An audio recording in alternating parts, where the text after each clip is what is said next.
નમસ્કાર દર્શક મિત્રો, આપણી આ ચેનલમાં આપનું હાર્દિક સ્વાગત છે।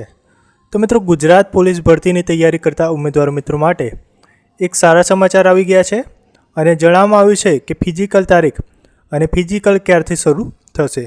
તો મિત્રો, જાણ્યા પહેલાં જો તમે આપણી આ ચેનલમાં નવા આવ્યા હોય તો ચેનલને સબસ્ક્રાઈબ જરૂરથી કરી લેજો, કારણ કે આ જ પ્રકારની મહત્ત્વની માહિતી આપણે અહીંયા મૂકતા રહીએ છીએ। જેથી તમે ચેનલને સબસ્ક્રાઈબ કરી લેજો અને બાજુના આપેલા બેલ આઇકોનને પ્રેસ કરી લેજો। તો મિત્રો, જે ફિઝિકલની તૈયારી કરી રહ્યા છે તે ઉમેદવારોને જે હસમુખ પટેલ સાહેબ દ્વારા જે જાહેરાત કરવામાં આવી છે તે આપણે અહીંયા જોઈશું।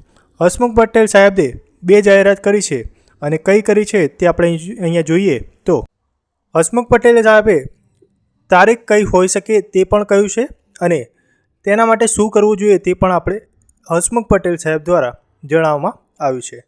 તો મિત્રો, જે પહેલાં જે જણાવવામાં આવ્યું છે તે પ્રમાણે આપણે જોઈએ તો પીએસઆઈ તથા લોકરક્ષક ભરતીમાં શારીરિક કસોટીના ગુણ ન હોય ઉમેદવારો તેની તૈયારીમાં પાસ થવા પૂરતો જ સમય ફાળવે। એટલે કે જે ફિઝિકલ શારીરિક કસોટી છે તેના કોઈ ગુણ નથી, તેથી જે પૂરતો સમય હોય તે જ ફાળવો, બાકીનો સમયનો ઉપયોગ લેખિત પરીક્ષાની તૈયારીમાં કરવો। તો મિત્રો, જે આ જે શારીરિક કસોટી થવાની છે તેમાં ગુણ આપેલા નથી, એટલે કે ગુણ આપવામાં આવવાના નથી, જેથી જે પૂરતો સમય છે તે જ તેમાં ફાળવો, બાકીનો સમય લેખિત પરીક્ષા માટે ફાળવવો। ત્યારબાદ જે ટ્વીટ કરવામાં આવ્યું છે તેમાં જણાવવામાં આવ્યું છે કે તારીખ કઈ હોઈ શકે છે। તો પીએસઆઈ તથા લોકરક્ષક ભરતીની શારીરિક કસોટી 15 નવેમ્બરની આસપાસ શરૂ થશે, તે પછી ઝડપથી લેખિત પરીક્ષા લેવામાં આવશે।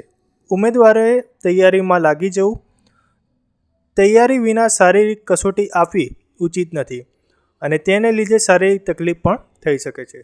તો મિત્રો, જે પણ જાહેરાત કરવામાં આવી છે તે આપણે અહીંયા જોઈએ છીએ, જેથી તમે ચેનલને સબસ્ક્રાઈબ ન કરી હોય તો સબસ્ક્રાઈબ કરી લેજો અને આપણે આ માહિતી ગમી હોય તો આપણી આ માહિતીને લાઈક જરૂરથી કરી લેજો।